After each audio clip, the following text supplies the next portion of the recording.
الحمد لله رب العالمين والصلاة والسلام على سيد المرسلين وعلى آله وأصحابه أجمعين. بزرگوں اور پیارے بھائیوں،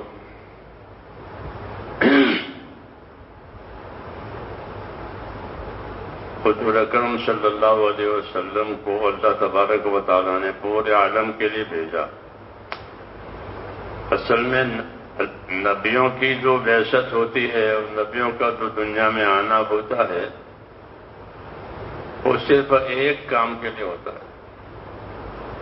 وہ یہ ہے کہ لوگوں کی زندگی میں اطاعت اور تابعداری آ جائے.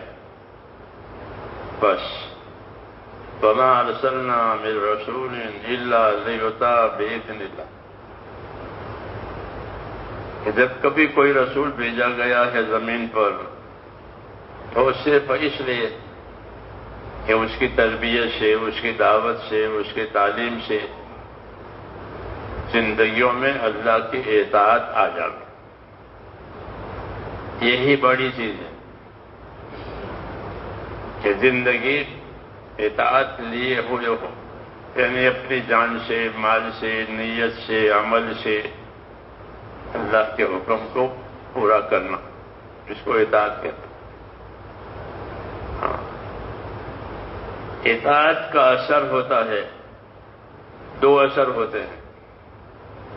اطاعت کا ایک اثر یہ ہوتا ہے کہ وہ ہدایت کا سبب بنتی ہے. وَإِن تُطِيعُوهُ تَهْتَدُوا، کہ اگر تم رسول کی اطاعت کرو گے تو رسول کی راہ پاؤ گے. رسول کی اطاعت نہیں ہوئی تو رسول کی راہ نہیں ملی. وَإِن تُطِيعُوهُ تَهْتَدُوا، کہ اگر اطاعت کرو گے تو رسول والی راہ پاؤ گے. دوسرا کہ اطاعت رحمت کا ذریعہ بنتی ہے، یعنی حالات میں رحمت آتی ہے، رحمت کے حالات آتے ہیں. اطیعوا اللہ واطیعوا الرسول لعلکم ترحمون. اطاعت کرو اللہ کی، اس کے رسول کی، تاکہ تم پر رحم ہو جائے. تو رحم لانے کے لیے بھی اور اپنے آپ کو سیدھے راستے پر چلنے کے لیے بھی یہی ذریعہ ہے کہ زندگیوں میں اطاعت اور تابعداری آ جائے. ہاں، رسول کو اسی لیے بھیجا جاتا ہے. رسول دنیا میں آ کر کے اپنے طریقے بتاتا ہے. حکم تو اللہ دیتا ہے، حکم اللہ کی طرف سے آتے ہیں. کچھ حکموں کے پورا کرنے کے طریقے رسول کی طرف سے ہوتے ہیں. ہاں، اسے رسول کے طریقوں کے بغیر کوئی حکم پورا نہیں ہو سکتا. ہاں، رسول کے طریقے چھوٹ جائیں گے تو حکم بھی چھوٹ جائیں گے. اس لیے کہا وَإِن تُطِيعُوهُ تَهْتَدُوا، کہ اگر رسول کے اطاعت کرو گے، رسول کی بات مانو گے تو راہ پاؤ گے. اس لیے میرے دوستو، زندگی کی سب سے بڑی چیز کہ وہ زندگی میں جناب رسول اللہ صلی اللہ علیہ وسلم کی سنتیں، آپ کے طریقے یہ زندگیوں میں آ. ہر کام میں ہم کو طریقے دیے، عبادت میں بھی اور ضرورت میں بھی. عبادت میں بھی طریقے دیے ہیں اور اپنی ضرورتیں پورا کرنا، کھانا پینا، پہننا اوڑھنا، اس میں بھی ہم کو طریقے دیے گئے. جی ہاں، وہی اصل ہے. ضرورتیں تو سب پوری کرتے ہیں لیکن ہم کو ضرورتیں پورا کرنے کے طریقے دیے گئے ہیں. اس لیے اس کی اہمیت ہے کہ ہماری زندگی میں رسول صلی اللہ علیہ وسلم کے طریقے آئیں، بلکہ ان طریقوں سے محبت ہو. کہ من احب سنتی فقط احبنی فمن احبنی کان معی فی الجنہ، کہ جس نے میری سنت سے محبت کی اس نے مجھ سے محبت کی، اور جس نے مجھ سے محبت کی وہ میرے ساتھ جنت میں ہوگا. بڑی بڑی بشارتیں ہیں اس پر. حضور صلی اللہ علیہ وسلم کے آنے سے پہلے جو طریقے تھے وہ جاہلیت کے تھے، اس کو مٹا دیا، اس کو مٹایا اور آپ کو نے اپنے طریقے دیے. اب یہ طریقہ ہے، یہ طریقہ ہے، اس طرح. جی ہاں، لوگ خانہ کعبہ کا طواف ننگا کرتے تھے. ہاں، طواف تو کرتے تھے. ایک اثر تھا جاہلیت کا کہ ہمارا دور اثر. حالانکہ طواف ایک ایسی عبادت ہے جو ایک ہی جگہ ہوتی ہے اور کہیں نہیں ہوتی ہے. باقی عبادتیں تو ہر جگہ ہو جاتی ہیں. اس کی یہ حالت بنائی تھی جاہلیت کی وجہ سے، اس کو ختم کرایا. یہ مثالیں ہیں کہ جاہلیت کے طریقے اب بھی اگر وہ حضور صلی اللہ علیہ وسلم کی سنتوں والے طریقے ہماری زندگی نہیں ہوئے تو وہ جاہلیت ہو جائیں گے. ہاں، خالی نہیں رہے گی زندگی، یا یہ وہ. یہ قاعدہ ہے، اس لیے اس کی تاکید کی گئی ہے کہ اپنی زندگیوں کو سنوارے اور مزاج اطاعت کا بنایا ہے تاکہ زندگی کے ہر موڑ پر ہم کو سنت سے رہبری ملے. ایک اطاعت کا مزاج.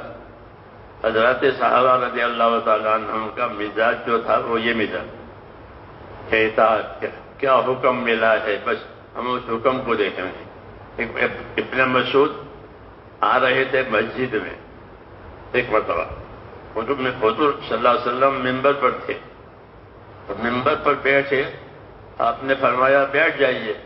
تو کوئی مسجد کہہ رہا بیٹھ جاؤ، بیٹھ جائیے. ابن مسعود نے بیٹھ جائیے یہ حکم دروازے پر سنا تو وہ آگے جی بڑے دروازے پر ہی بیٹھ گئے. حالانکہ وہ جانتے تھے کہ دروازہ بیٹھنے کی جگہ نہیں ہے، گزرنے کی جگہ ہے. سب جانتے ہیں یہ دروازہ ہے تو یہ بیٹھنے کی جگہ ہے، گزرنے کی جگہ ہے. کہ نہیں، حکم مجھ کو یہاں پہنچا ہے اس لیے اب آگے نہیں بڑھ سکتا، تو وہاں بیٹھ گئے. اس کو کہتے ہیں اطاعت عظمت کے ساتھ، یعنی حکم کی عظمت ہے کہ بیٹھ جاؤ اور پھر میں آگے کہہ سکوں. تو دروازے بیٹھ گئے.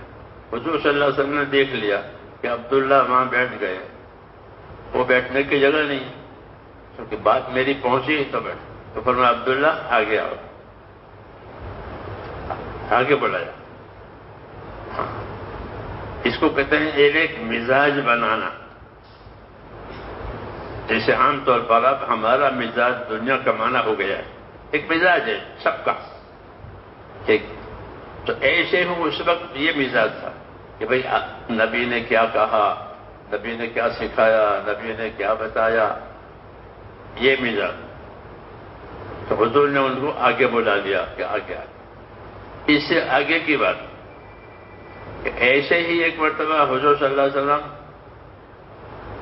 ممبر پر بیٹھ کر کچھ فرما رہے تھے. اسے فرمانے میں کہا کہ بیٹھ جائیے. تو عبداللہ ابن رواحہ جو ہے وہ قریب کے محلے میں تھے. اس زمانے میں مسجد نبوی ایسی نہیں تھی جیسے ہماری مسجد ہے، چھوٹی چھوٹی دیواریں تھیں. اس کی ان دیواروں کے نشانات ابھی بھی ہیں. کتنی دیواریں اونچی تھیں. لیکن اب تو لوگ حج کرنے جاتے ہیں، حج کر کے آ جاتے ہیں بیچارے.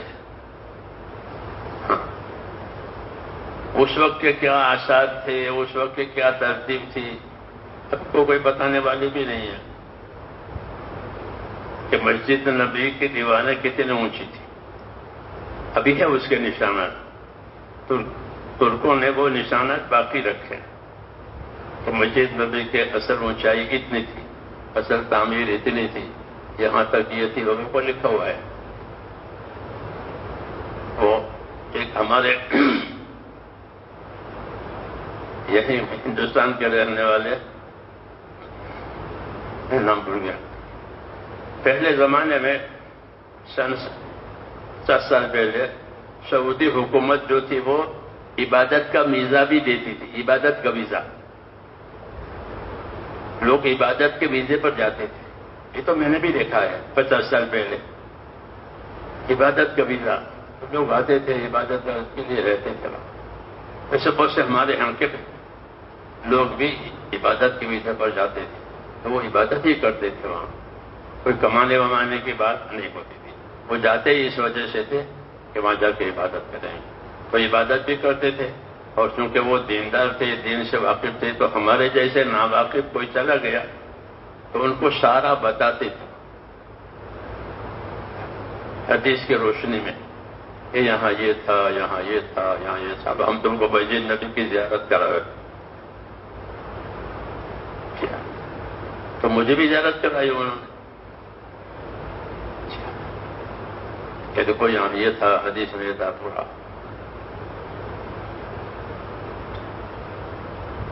تو میں وہ دیوار کی بات کر رہا تھا کہ حضور نے بیٹھ جاؤ یہ فرمایا تو دیوار سے باہر آواز گئی، تو عبداللہ ابن رواحہ وہاں محلے میں تھے، انہوں نے سنا کہ بیٹھ جاؤ تو وہ محلے میں ہی بیٹھ گئے۔ حالانکہ وہ تو یہاں سامنے والوں سے ہوتی ہے بات بیٹھ جائیے، ایک مثال ہے اس چیز کی کہ مزاج امت کا اطاعت والا بنایا ہے، محلے میں کھڑے ہوں یا سامنے کھڑے ہوں اور بیٹھ جاؤ تو بھی بیٹھ جاؤ، تو وہ محلے میں بیٹھ گئے۔ حضور صلی اللہ علیہ وسلم سے لوگوں نے آ کر عرض کیا کہ عبداللہ ابن رواحہ نے آپ کا ارشاد سن کر کے وہ وہاں بیٹھ گئے، آپ نے ان کو دعا دی کہ اللہ تعالیٰ ان کے اندر اطاعت اور تابعداری کا جذبہ اور پیدا کر۔ تو یہ اصلی مزاج ہے ہمارا مسلمان کا مزاج، کہ مسلمان کا کیا مزاج ہے کہ مسلمان کا مزاج انقیاد و تابعداری کا، اسلام کا اسی سے جوڑ بیٹھتا ہے، اسلام اور تابعداری اس کا جوڑ ہے، اسلام اور نافرمانی اس کا کیا جوڑ ہے؟ اسلام بھی ہو اور نافرمانی بھی ہو، اس کا کوئی جوڑ ہے؟ اس کا کوئی جوڑ ہے۔ اسلام یعنی انقیاد، تابعداری، اور تابعداری کا مطلب یہ ہے کہ اللہ کے حکموں کو دیکھا جائے اور اللہ کے حکموں کو پورا کرنے کے لیے نبی کا طریقہ لیا جائے، اس کو کہتے ہیں دین۔ کہ دین کے دو بنیادیں ہیں، ایک اتباع سنت اور ایک اخلاص نیت۔ ہمارے حضرت رحمۃ اللہ علیہ یہ فرماتے تھے کہ دو چیزیں یہ بڑی ہیں، اخلاص نیت اور اتباع سنت، یہی دین ہے کہ نیت میں اخلاص اور عمل میں سنت کی تابعداری، کیونکہ ہم کو طریقے دیے گئے ہیں، خدا نے حکم دیے ہیں، نبی نے طریقے دیے ہیں، اور طریقے بہت ہوتے ہیں، جی ہاں، حکم تو تھوڑے ہوتے ہیں لیکن اس حکم کے پورا کرنے کے لیے طریقے زیادہ ہوتے ہیں۔ طریقے زیادہ اس لیے ہوتے ہیں کہ لوگوں کی حالتیں مختلف ہوتی ہیں، تو حالتوں کے مختلف ہونے کی وجہ سے مختلف طریقے ہوتے ہیں تاکہ آسانی ہو جائے، آسانی ہو جائے۔ جس سے دوائیں ہوتی ہیں وہ پینے کے بھی ہوتی ہے، لگانے کے بھی ہوتی ہے، نگلنے کے بھی ہوتی ہیں، جی ہاں، جس طرح کی ضرورت ہو اس طرح اس کو استعمال کرو، کہ یہ پینے کی دوا ہے اور یہ پھانکنے کی، اب تو کہ ایک ہی ہو گئی، گولیاں کہتے ہیں، جی ہاں، ورنہ 4 طریقے تھے اندر جانے کے طبی اعتبار سے، پھانکنے کی، چاٹنے کی، نگلنے کی اور پینے کی۔ یونانی میں یہ 4 طریقے تھے اندر دوا جانے کے، جو طریقہ آسان ہو وہ مریض کو دیا جائے۔ ایسے ہی سنتوں میں بھی کہ مختلف طریقے ہوتے ہیں، کیوں؟ تاکہ جو طریقہ بندے کے لیے آسان ہو وہ اس کو دیا جائے۔ یہ بھی ایک اللہ کا کرم ہے کہ اللہ تعالیٰ اپنے اطاعت و تابعداری میں ہماری آسانیوں کو ملحوظ رکھتے ہیں۔ یرید اللہ بکم اليسر ولا یرید بکم العسر، اللہ کا ارادہ تمہارے ساتھ آسانی کرنے کا ہے، اللہ کا ارادہ تمہارے ساتھ دشواری کرنے کا نہیں ہوگا، لیکن ہم کو دین دشوار معلوم ہوتا ہے۔ وجہ کیا ہے کہ ہمارا مزاج نہیں بنا، جیسے جانور کا جب تک مزاج نہ بنے تو وہ کام نہیں کرتا، اس لیے اس کو سکھاتے ہیں، اس کا مزاج بناتے ہیں، گھوڑا ہو، ہاتھی ہو، بیل ہو، اس کو سکھاتے ہیں، جب اس کا مزاج بنے گا بس پھر وہ کام بھی کرے گا اور مانوس بھی ہوگا جانور میں، کیونکہ ہم لوگ دیہات کے ہیں، ہمارے جانور ہوتے ہیں تو ہم کو معلوم ہے۔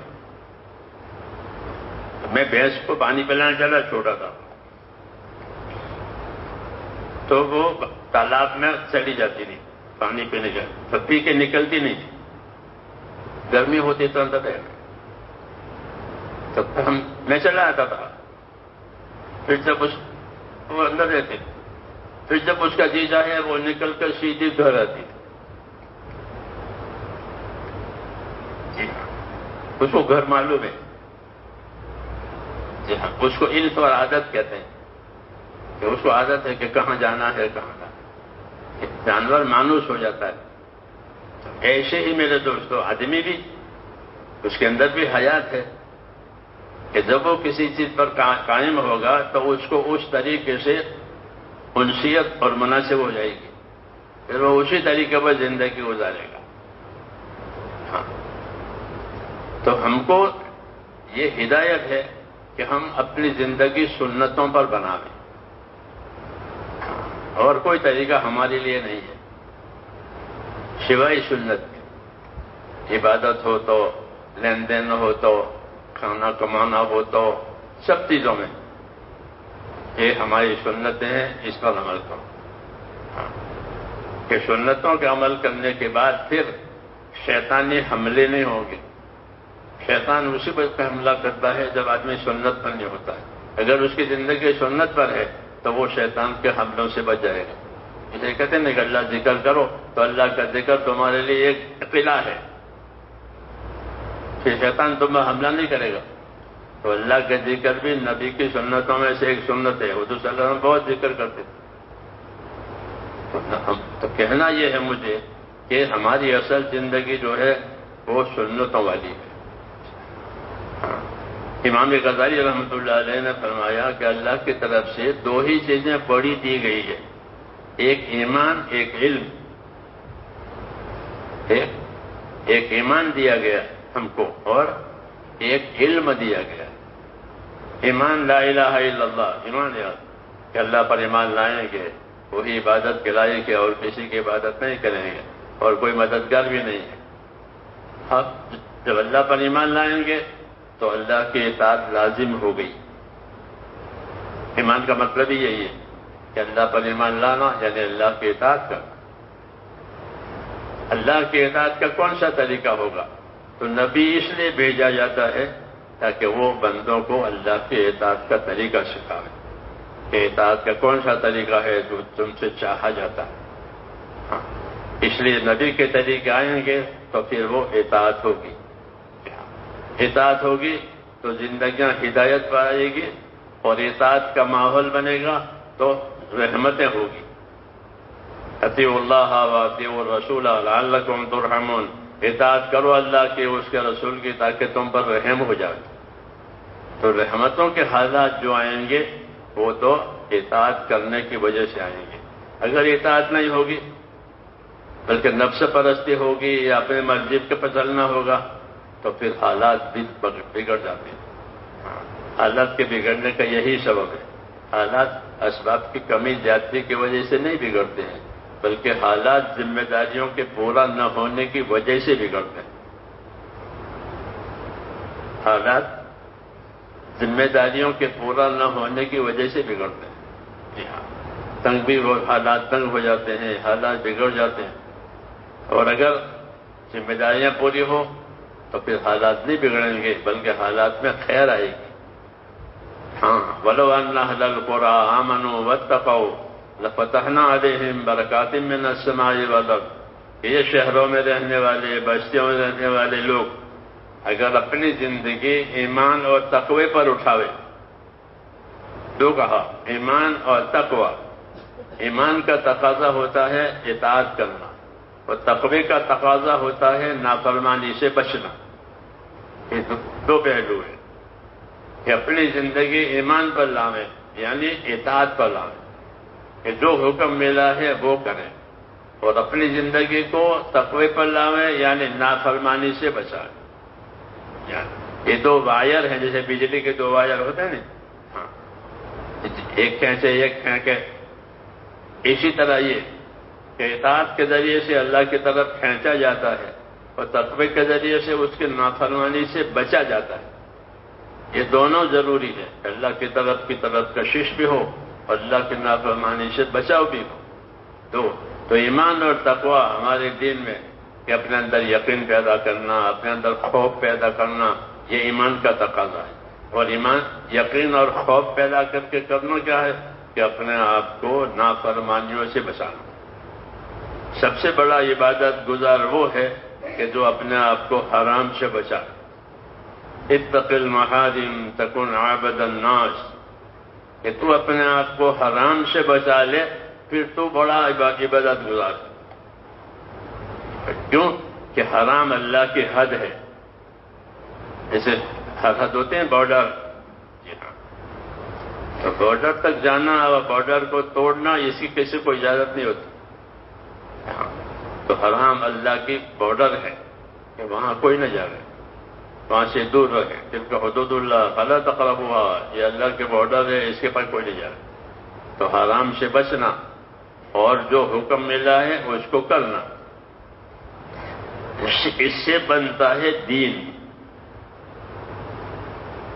اس سے دین بنتا ہے۔ اس نے کہا وَلَوْ أَنَّ أَهْلَ الْقُرَىٰ آمَنُوا وَاتَّقَوْا، کہ یہ بستیوں میں رہنے والے اپنی زندگی ایمان پر لاویں یعنی اطاعت پر لاویں اور تقوی پر لاویں یعنی بچنے پر لاویں، کہ نہ کرنے کی چیزوں سے بچنا، تو کیا ملے گا؟ لَفَتَحْنَا عَلَيْهِمْ بَرَكَاتٍ مِّنَ السَّمَاءِ وَالْأَرْضِ، تو ہم ان پر آسمان زمین کی برکتیں کھول دیں گے۔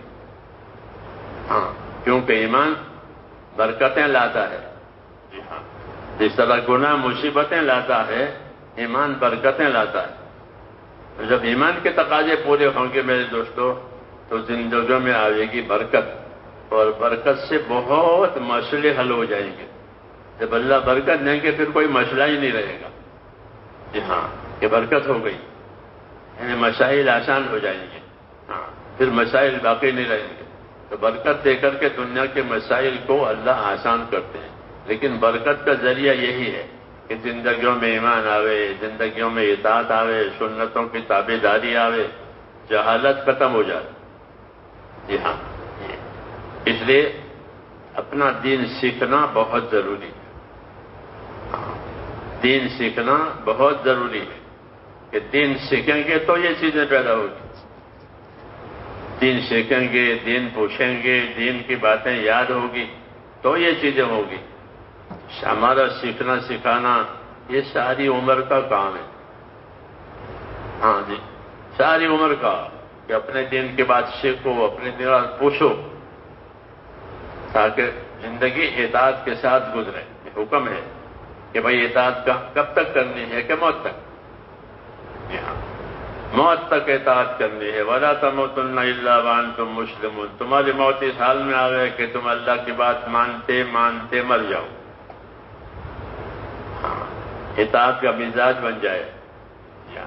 جیسے میں نے صحابہ نے کہا اطاعت کا مزاج، جہاں جو کہا وہی کیا، ہاں، اپنے جذبے پر کام نہیں کرتے تھے۔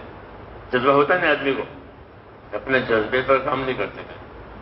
حضرت عثمان رضی اللہ تعالیٰ عنہ کو حضور صلی اللہ علیہ وسلم نے مکے بھیجا تھا، جب آپ عمرہ کرنے کے لیے آپ کا جانا ہوا اور ان لوگوں نے عمرہ کرنے سے آپ کو روکا کہ ہم نہیں جانے دیں گے، تو آپ نے صفائی سے کہا بھائی ہم کوئی لڑنے آئے ہیں، ہم تو عمرہ کے لیے آئے ہیں، ہماری حالت دیکھو، کہ نہیں جانے دیں گے، اس سال تو جانے دیں گے ہی نہیں۔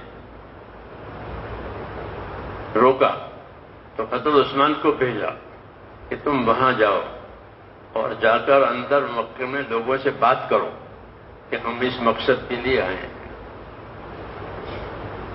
ہم لڑنے نہیں آئے، تاکہ راستہ کھل جائے کہنے سننے سے آپس میں۔ تو حضرت عثمان رضی اللہ عنہ وہاں پہنچے تو ان کا خاندان تھا وہاں بنو امیہ کا، اسی وجہ سے ان کو بھیجا تھا کہ وہ مسلمان تو نہیں ہے لیکن ان کا خاندان ہے تو ان کو کوئی نقصان نہیں پہنچائے گا۔ تو عثمان وہاں گئے، ان سے بات چیت کی کہ بھائی ہمارے نبی تو عمرہ کرنے کے لیے آئے ہیں، کوئی لڑنا جھگڑنا ہے نہیں، مہربانی تم یہ کرو کہ ہم کو عمرہ کرنے دو۔ جب عثمان وہاں گئے تو لوگوں نے عثمان سے کہا کہ تم تو عمرہ کر لو، تم تو پہنچ گئے ہو۔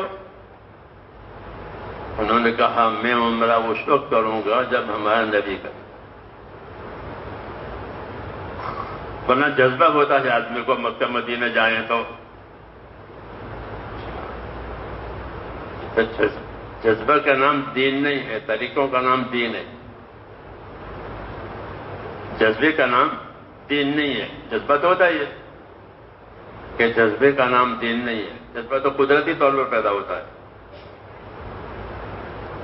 طریقوں کا نام دین ہے۔ تو انہوں نے کہا میں عمرہ نہیں کروں گا جب تک ہمارا نبی عمرہ نہ کرے، میں تو بات کرنے کے لیے آیا ہوں، تو میں بات کر کے چلا جاؤں گا۔ تو یہ ہے کہ وہ اپنے جذبے پر نہیں ہوتے تھے بلکہ اپنے طریقے پر، اپنے اطاعت پر ہوتے تھے۔ یہ اصلی مزاج کہلاتا ہے کہ مسلمان کا مزاج ایمانی مزاج، مسلمان کا مزاج ایمانی مزاج، جذبے والا نہیں۔ نہ لوگوں نے ان کو کہا کہ تم تو آ گئے ہو تم کر لو، نہ ہم جب کریں گے جب ہمارا نبی کرے گا، یہ ہمیں نبی فرمائیں گے۔ یہ ہوتا ہے، اس لیے وہ حضرات جذبے کے تابع نہیں تھے، اپنے شوق کے تابع نہیں تھے بلکہ اپنے حکم کے تابع تھے۔ اور یہی ہے، اسی کو تربیت کہتے ہیں، اسی کو تربیت کہتے ہیں۔ جب تربیت ہو جاتی ہے تو پھر ایک ہی چیز دیکھی جاتی ہے کہ مجھے اللہ نے کیا حکم دیا ہے، مجھے نبی نے کیا طریقہ بتایا ہے۔ یہ زندگی ہوتی ہے ایمانی زندگی، ایمانی مزاج۔ تو یہ اصل چیز ہے ہمارے دین میں کہ ہمارا مزاج ایمانی بنے، کہ ہر حال میں جو حکم آوے، جو طریقہ آوے اسی کو لیا جائے، اسی کی کوشش کرنی ہے، اسی کو سیکھنا سکھانا ہے، اور اسی چیز کو اللہ تعالیٰ سے مانگنا ہے۔ ہاں کہ اللہ تعالیٰ ہم کو یہ نعمت عطا فرمائے کہ ہماری زندگی ایمانی بنے، ہماری زندگی ہدایت والی، سنت والی بنے۔ اپنے دل پر لے کر اللہ سے مانگا جاوے، اور مانگتے ہوئے بھی پھر اس کو سیکھا جاوے، پوچھا جاوے کہ اس کا کیا طریقہ ہے، اس کا کیا طریقہ ہے، کیونکہ ہم کو تو ہر لائن کے طریقے دیے ہیں۔ اللہ توفیق عطا فرمائے۔ یہ مذاکرے اسی وجہ سے ہوتے ہیں کہ زندگی کی یہ کمی دور ہو جاوے، اور جو زندگی کا جو کمال ہے وہ کمال پیدا ہو جائے۔ اللہ توفیق عطا فرمائے۔ اللهم صل وسلم وبارك على سيد المرسلين وعلى آله وصحبه أجمعين۔ ربنا إننا آمنا فاغفر لنا ذنوبنا وقنا عذاب النار۔ اللهم أرنا الحق حقا وارزقنا اتباعه، وأرنا الباطل باطلا وارزقنا اجتنابه۔ ربنا وفقنا لما تحب وترضى، واجعل آخرتنا خيرا من الأولى۔ ربنا آتنا في الدنيا حسنة وفي الآخرة حسنة وقنا عذاب النار، وصلى الله تعالى على خير خلقه محمد۔ سبحان ربك رب العزة عما يصفون وسلام